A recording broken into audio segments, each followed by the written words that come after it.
Jaya Radha Madhava Kunja Vihari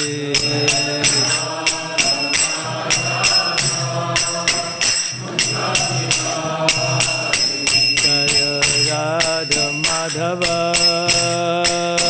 Kunja Vihari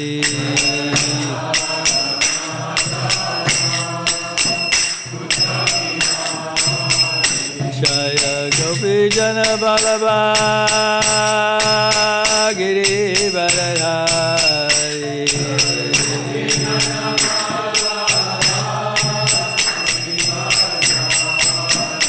Jaya Gopi Jana Balaba Giri Baradhari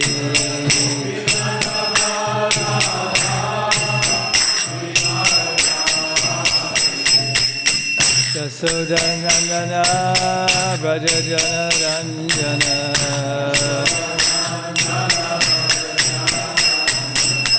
Yasodanandana Brajajana Ranjana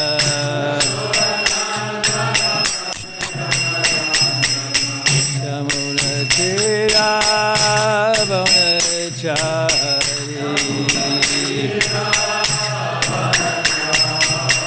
Yamuna Tira Vanachari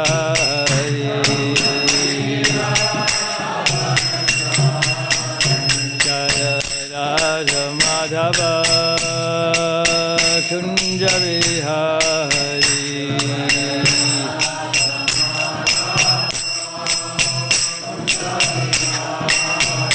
Jaya Radha Madhava Kunja Vihari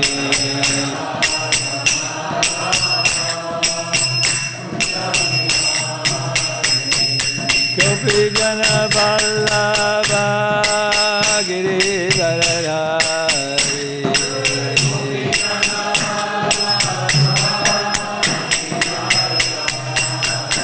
Jaya Gopi Jana Vallabha Giri Baradhari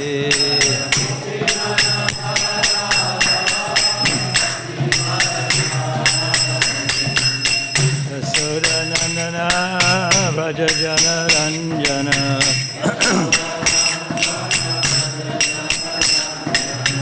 Yasodanandana Brajajana Ranjana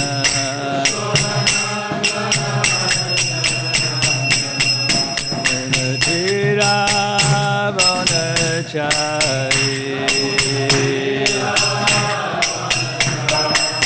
Yamuna Tira Vanachari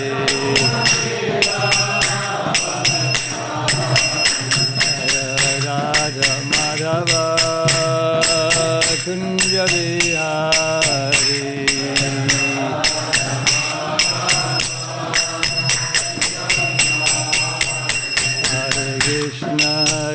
Krishna Krishna Krishna Hare Hare Hare Rama Rama Rama Hare Hare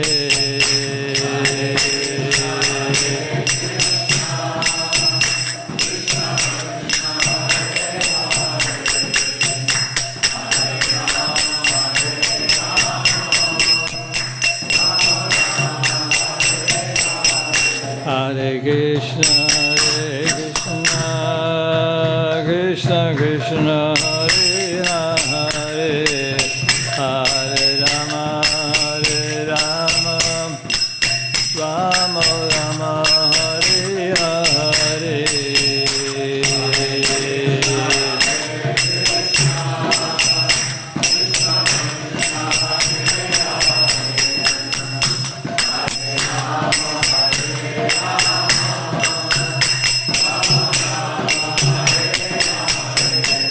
Krishna Hare Krishna Krishna Krishna Hare Hare Hare Rama Rama Rama Hare Hare Hare Krishna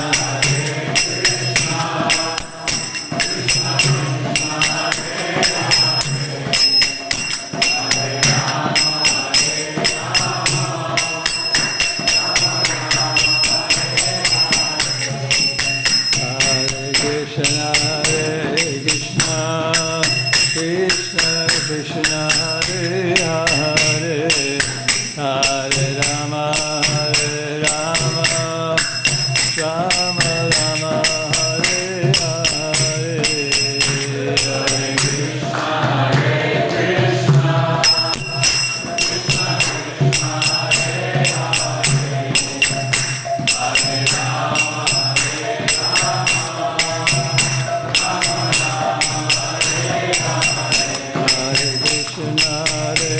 Krishna Krishna Krishna Hare Hare Hare Rama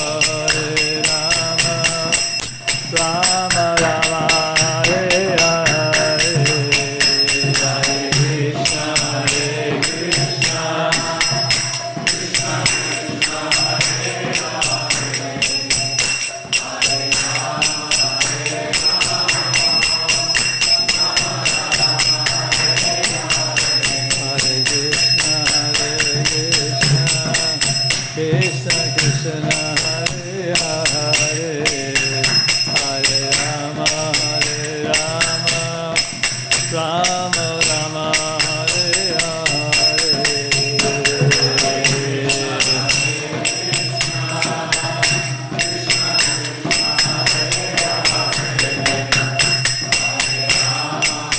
Hare Krishna Krishna Krishna Krishna Hare Hare Hare Rama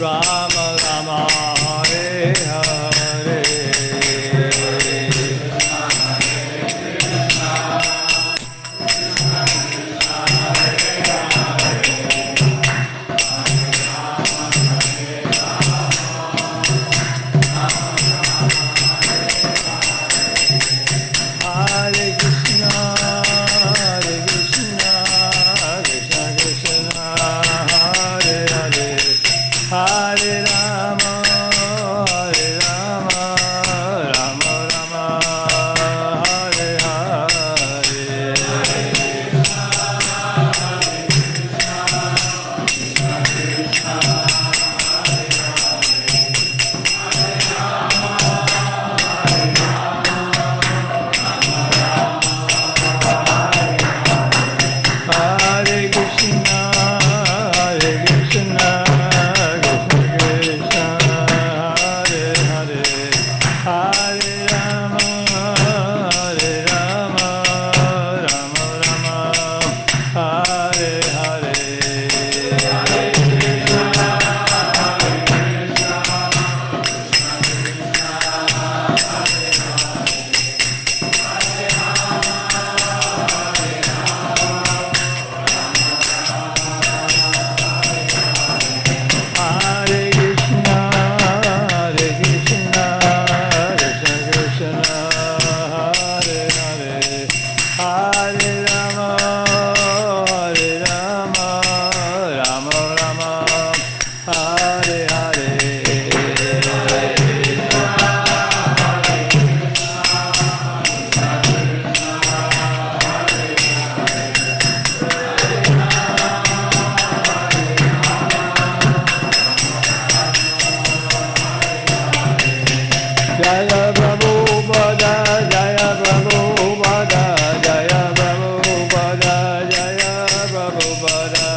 Acharya Sotara Sarashi Srimad Divine Grace A.C. Bhaktivedanta Goswami Srila Prabhupada Ki Jai. Jayam Vishnu Pada Paramahansa Parivrajagacharya Stotara Satya Shri Srimad Divine Grace Srila Bhakti Siddhanta Saraswati Thakur Maharaj Ki Jai. Ananta Koti Vaishnava Vrinda Ki Jai. ISKCON Founder Acharya Srila Prabhupada Ki Jai. Namacharya Srila Haridas Thakur Ki Jai. Prem Jagaho Sri Krishna Chaitanya Prabhu Nityananda Sri Advaita Gadadhar Sri Vasadi Gaur Bhakta Vrinda Ki Jai. Shri Shri Radha Krishna Gopinatha Shama Kunda Radha Kunda Giri Govardhana Ki Jai. Shri Shri Vrindavan Dham Ki Jai. Shri Navadvip Dham Ki Jai. Shri Shri Mayapur Dham Ki Jai. Shri Shri Mathura Dham Ki Jai.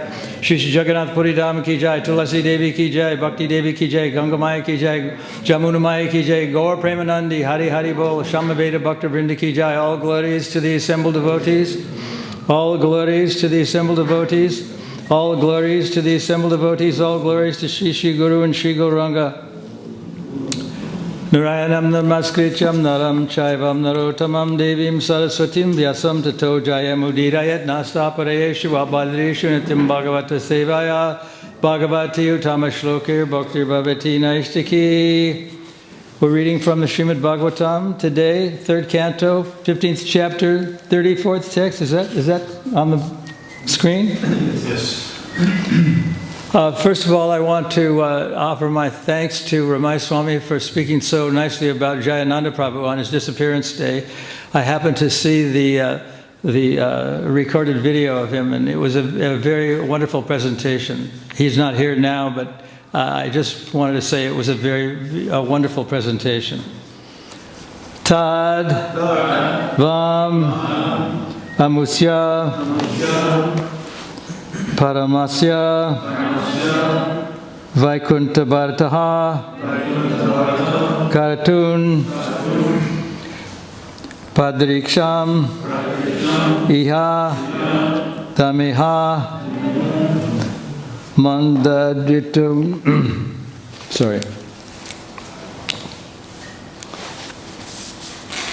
Mandadivyam Lokan Ito Rajatam Antarabhava Drishtya Papiyasas Traya Ime Ripavo Sya Yatra Tadvam Amasya Paramasya Vikuntabhatuhu Kartam Prakristam Ihadi Mahidanda Divyam Lokanitam Vrajatam Antara Bhava Drishtya Vapiyasas Traya Ime Ripavos Yat Yatra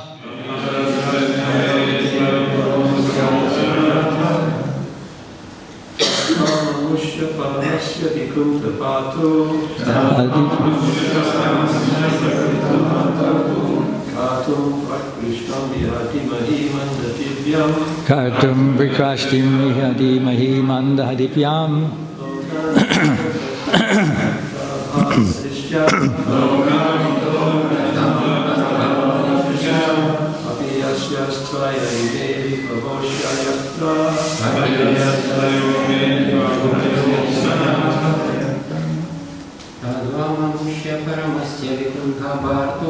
Tadvamamusya Paramasya Vaikuntha Bhartuhu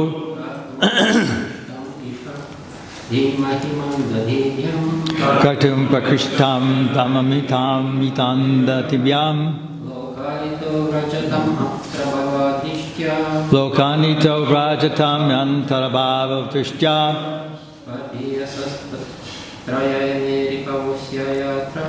Papiyasastraya Ime Ripavo Svayatra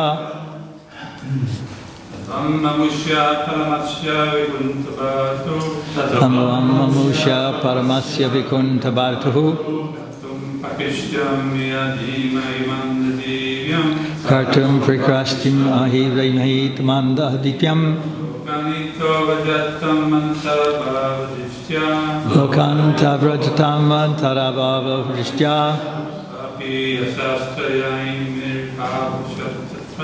Vapiya Sastriya Ima Irako Svadyatra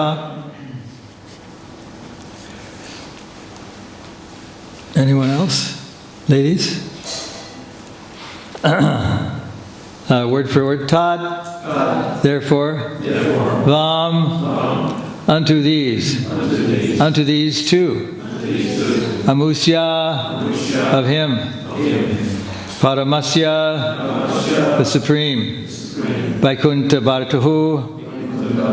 The Lord of Vaikuntha. Kartum. To bestow. Prakrishtam. Benefit. Iha. In the matter of this offense. Dhimahi. Let us consider. Mandadibyam. Those whose intelligence is not very nice. Lokan. To the material world. Itaha. From this place, Vaikuntha.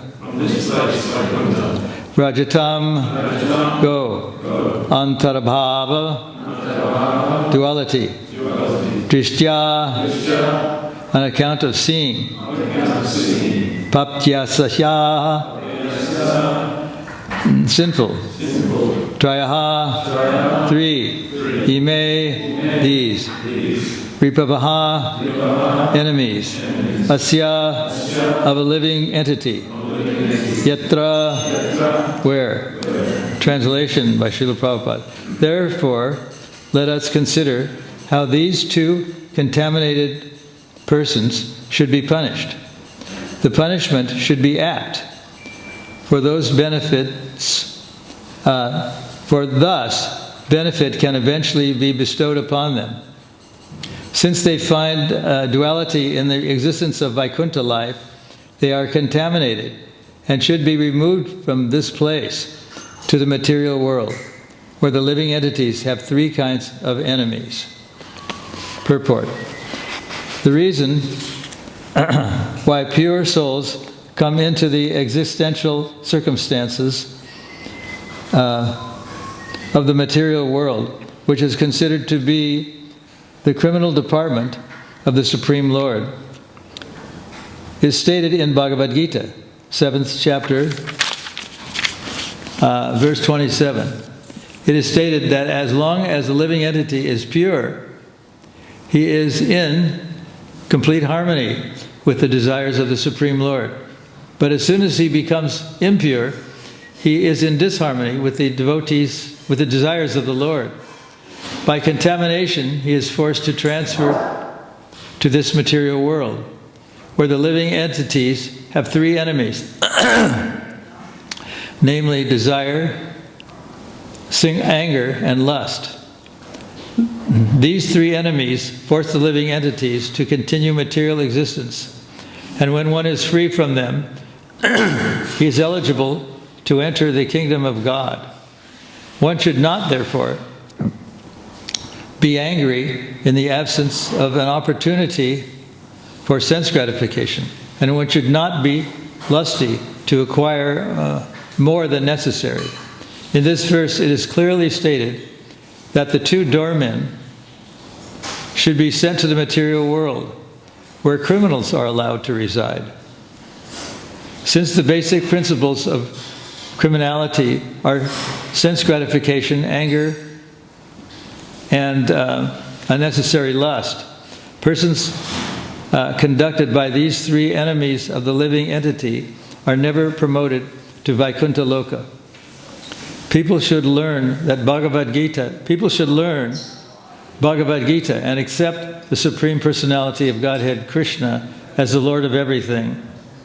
They should practice satisfying the senses of the Lord of everything.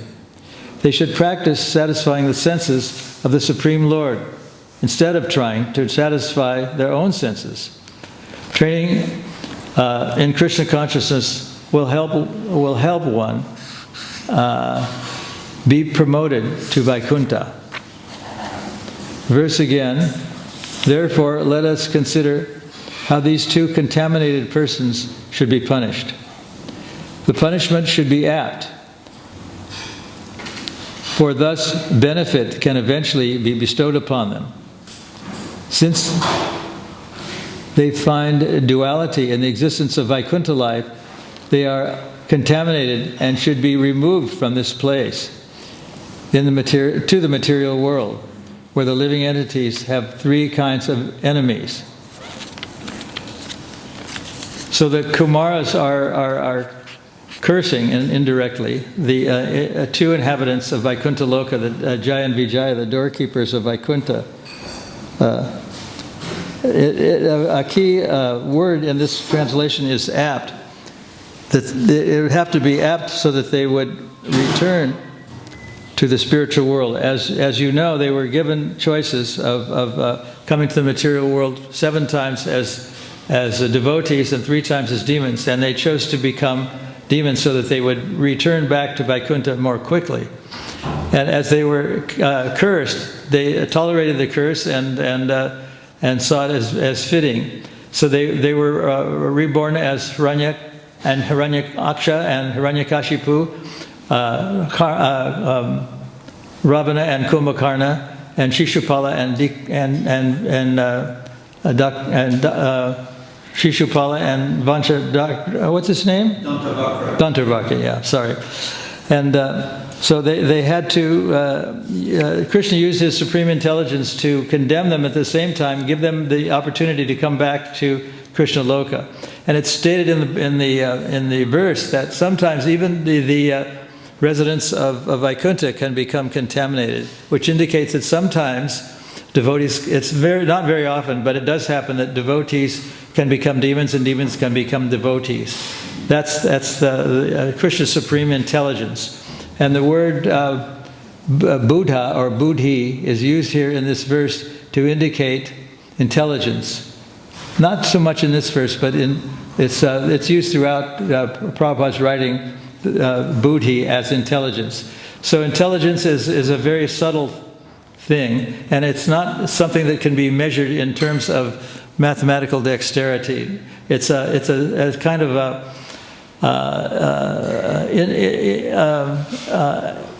very subtle kind of mentality that one becomes very intelligent. So sometimes it was exhibited in the past. There were great philosophers in the past. There was a Greek philosopher, mathematician named Archimedes, probably lived in Syracuse in Greece. And one day, as the story, this is probably a true incident, he was taking a bath and he noticed that the water in the tub had risen when he got into it.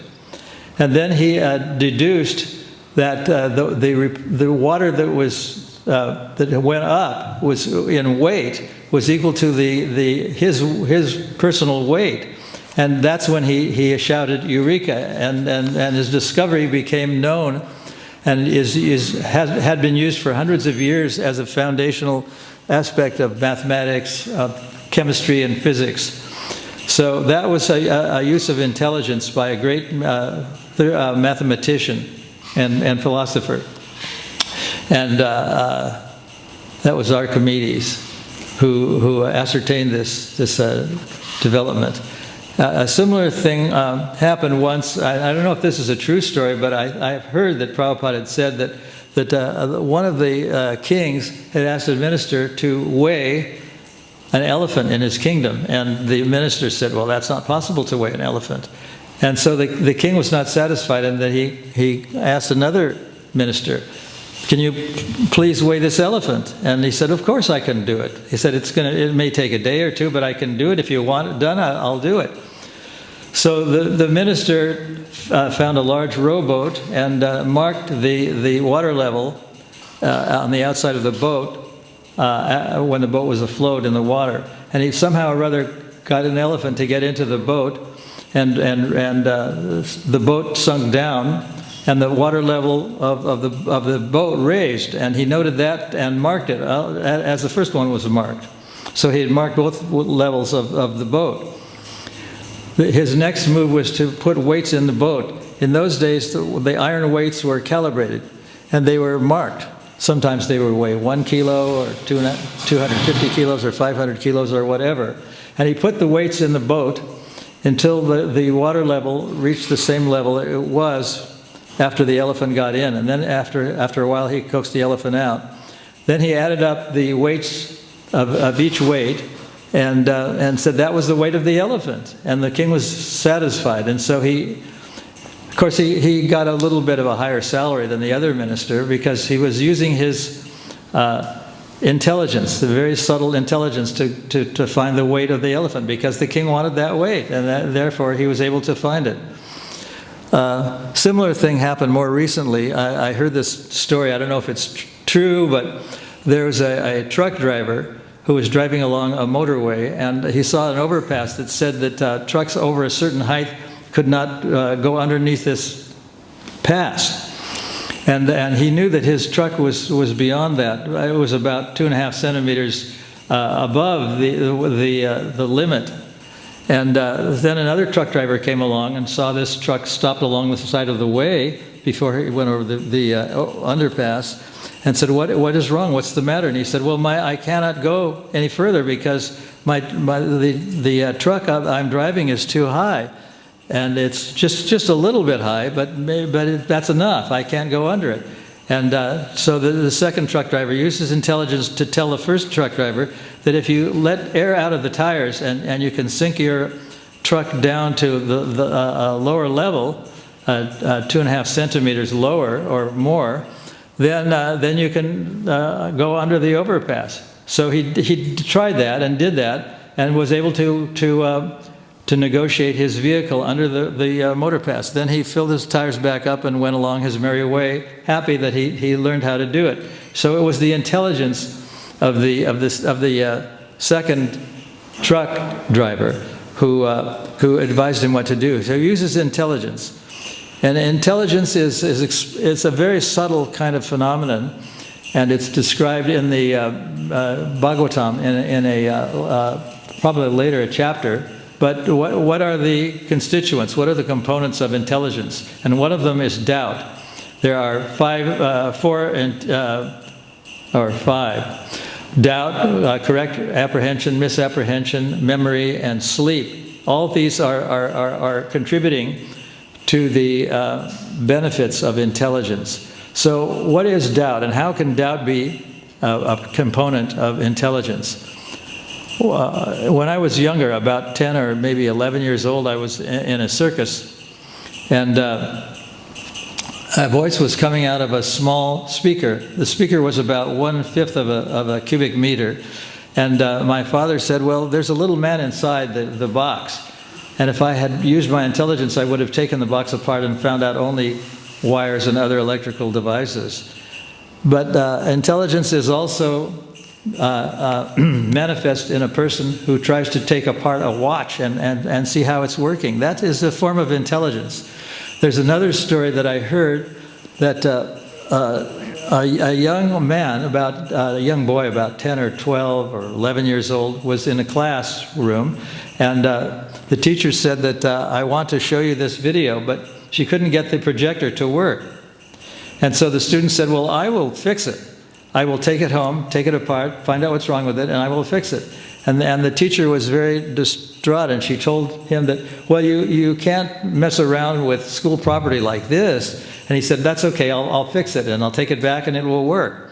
So he took it apart, put it all back together, exactly the way it was, and returned it to the school, and lo and behold, the projector still did not work. And then the teacher did not complain that school property had been taken apart and put back together. It was she just accepted the fact that it was a poorly made projector, or there was a fault in somehow it didn't work. So that sort of doubt is a form of intelligence. And then there's sleep. Sleep, we know that if a person goes without sleep, intelligence becomes a bit lower, and it's hard to reason things out. So that's another form of intelligence. Intelligence is a very subtle thing.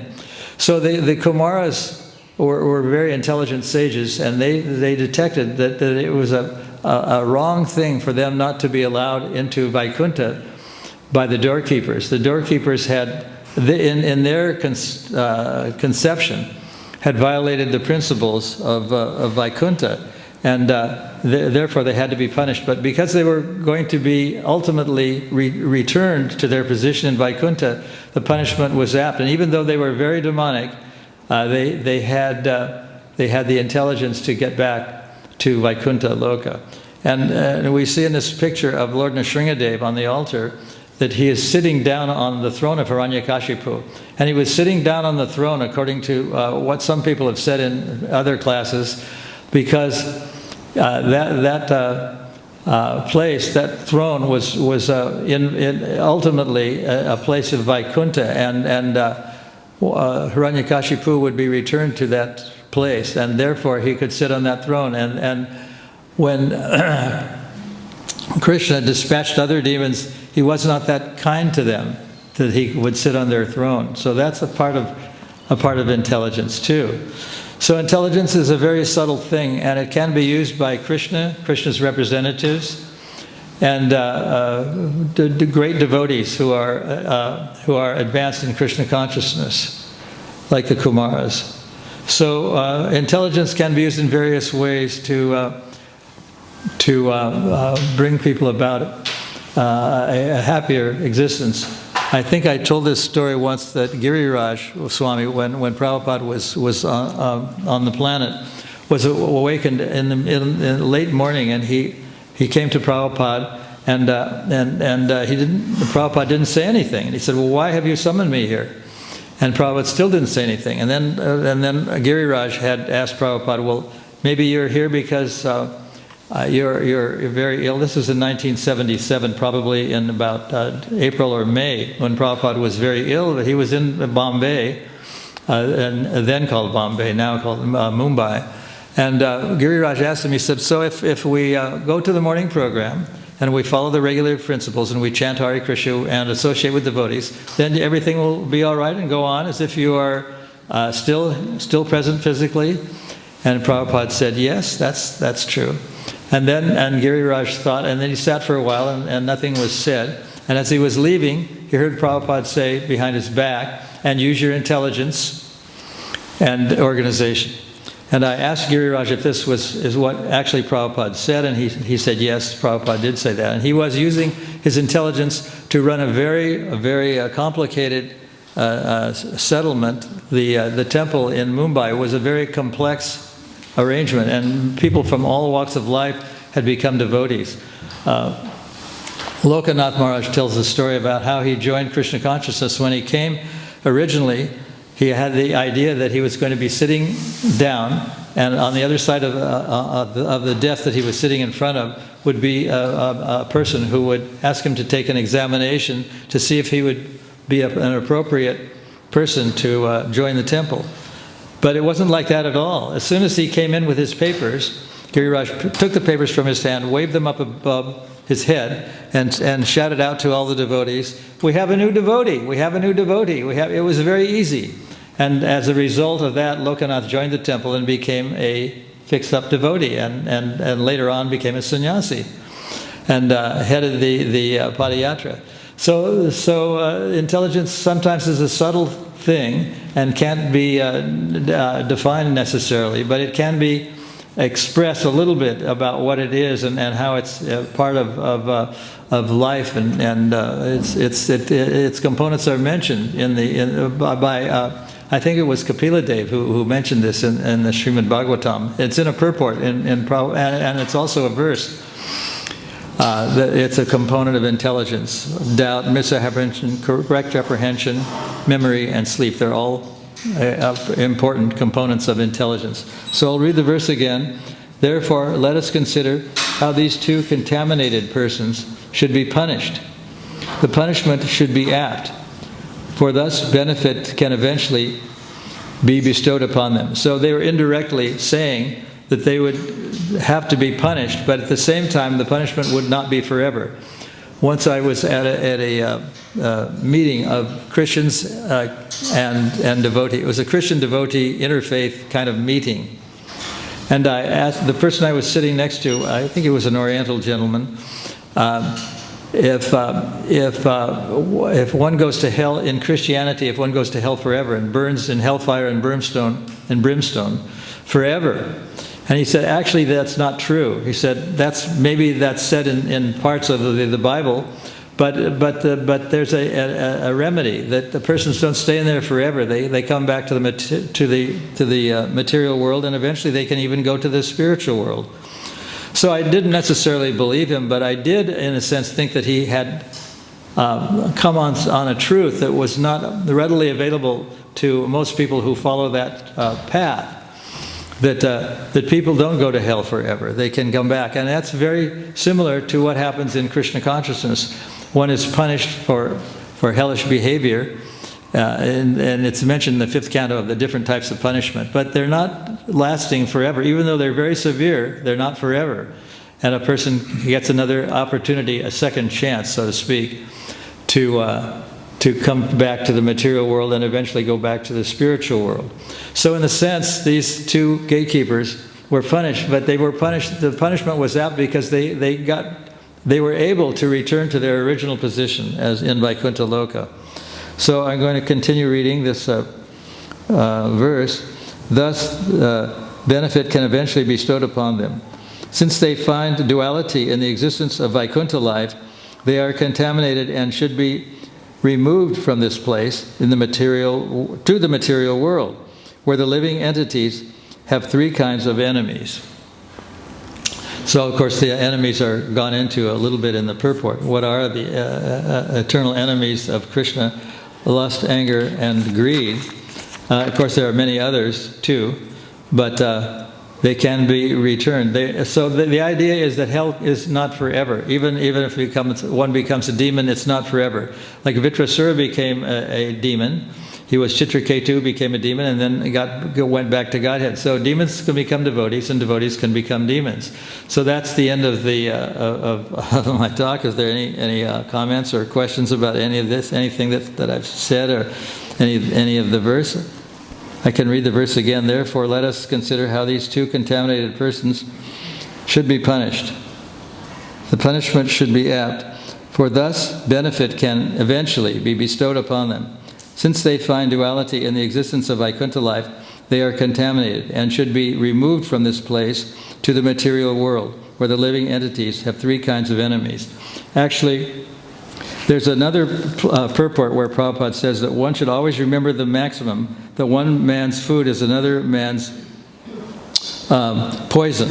So the idea is that we're all individuals, and it's also been said by Prabhupada in purports that to be a philosopher, one has to differ from every other philosopher. And for those of you who have studied philosophy, you know that there are differences in all philosophers. Philosophers like Kierkegaard and many that we've studied, that they're all slightly different from one another. And one of the measures of a true philosopher, or a Muni, as Prabhupada mentions in the purports, is that there is a slight difference. They're individuals. Just like we learned in school, in science, that all snowflakes have patterns. And each pattern is unique.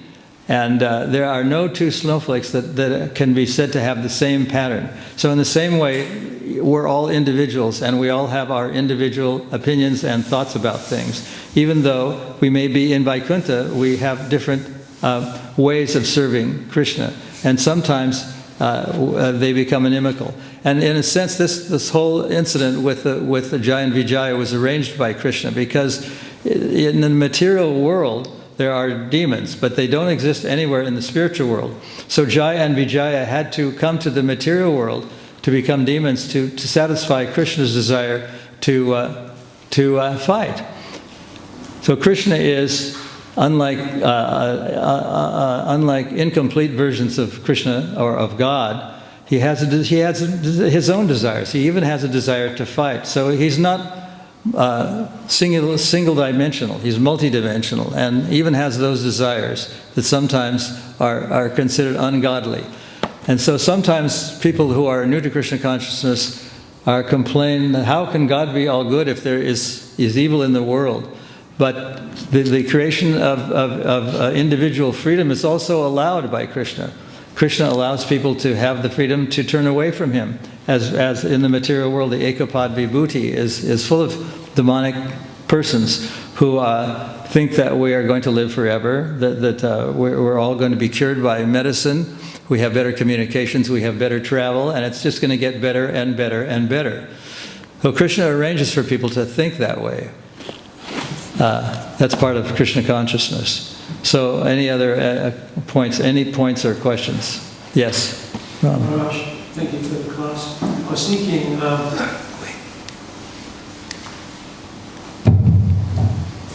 that Jai and Vijay's problem seemed to be that they were judging things by their appearances. Like they saw the four Kumaras as just little boys.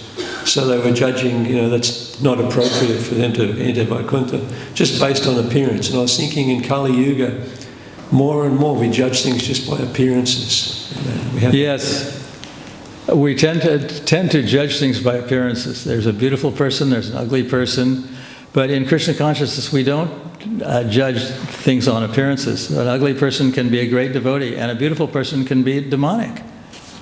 So we have to go beyond appearances and judge, if there is such a thing as judgment, judge a person's advancement in Krishna consciousness. That is the true way of judging, not by appearance. That's a good point. Thank you very much. Any other comments or questions?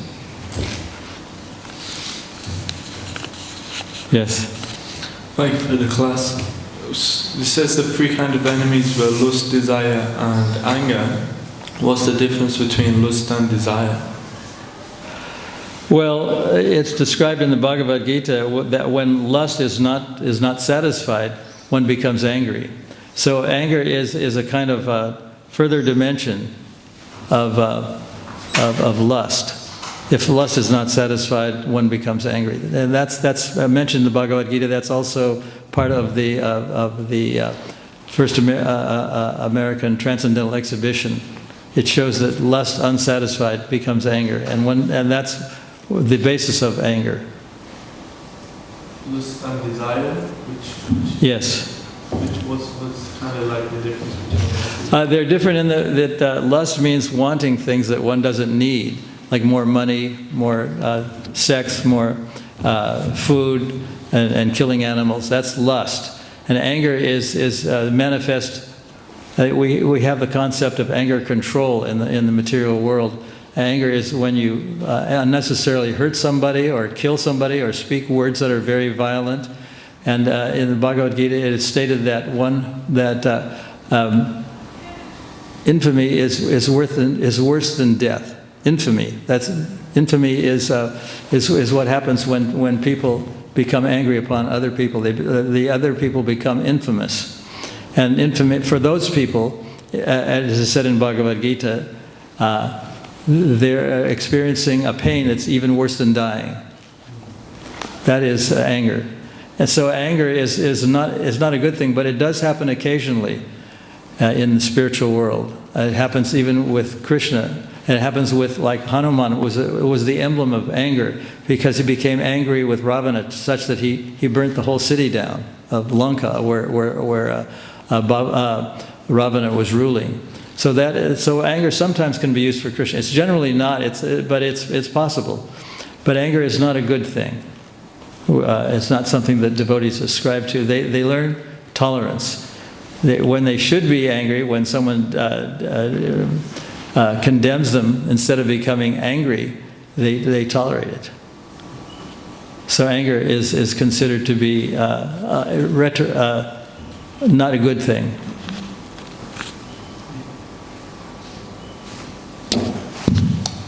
Krishna very much. I asked a similar question yesterday. It seems that they're not where they are, don't seem fully in the spiritual world, because the spiritual world is described as Vaikuntha, and this material world is Kunta, place of anxiety. But it seems like these doorkeepers are undergoing a bit of anxiety at the moment, to be cursed. They were. It's an unusual thing that the resident of Vaikuntha or or the spiritual world of any dimension in Krishna Loka becomes angry. It's very unusual. So we can say that it was a special arrangement by Krishna, because he had desire to fight. Just like at one point when he in his Leela incarnation as Kurma, he felt an itching sensation, and he felt that the only way it could be alleviated was for the demons and the devotees to have a tug of war with the pivot resting on the back of Lord Kurma. So sometimes Krishna arranges unusual things, and that is a very unusual thing, that resident of Vaikuntha becomes angry or does something wrong and has to go back to the material world. So that was the punishment that was meted out by the great sages of the Kumaras. It's very unusual, but it does happen on occasion. So the Srimad Bhagavatam is very complete in that it even discusses things that are unusual when they happen. So it's a complete science of Krishna, rather than and Prabhupada compared the books of the Vedas, like the Srimad Bhagavatam, to the unabridged dictionary, and dictionaries, supposedly in a metaphorical way of speaking, in other traditions are a bit limited, like college editions or pocket editions of the same dictionary. But the full dictionary, the full explanation, is like an unexpurgated dictionary, complete knowledge of the science of Krishna. So that's a benefit of Srimad Bhagavatam. Any other comments or questions? Yes?